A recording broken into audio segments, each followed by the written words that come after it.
Those lines, temperatures are getting colder and space is limited at local homeless shelters, and now some have found themselves spending these chilly nights outside. But a Housing First nonprofit, Catch, says they're seeing 250 cases of people or families living in their cars. Our Andrew Bartline spoke with a woman today who lived in her car for nearly a year.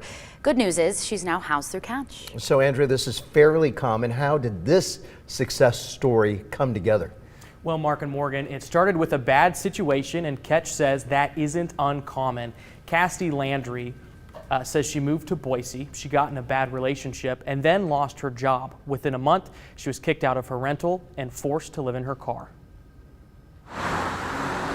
For 10 months, Cassidy Landry called a parking lot just off Franklin Road home.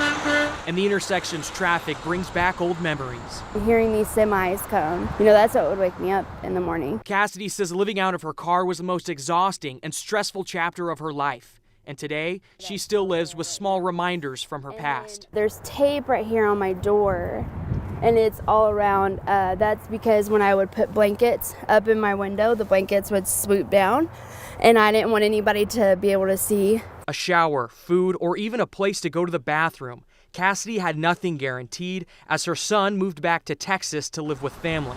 Cassidy did what little she could to keep herself together. I would just lock myself in a bathroom and I would do a bird bath. I became very familiar with dry shampoo, and there's also a building that I would go behind super late at night. I would sneak back there because they had a hose, and I would use that hose to wash my hair. But through a Google search, she found Catch, a local nonprofit aiming to end homelessness in the Treasure Valley. No one chooses to be homeless. Jet Curtis is the homeless outreach team's director at Catch, and she says there are 250 cases of people living out of their cars in Ada County.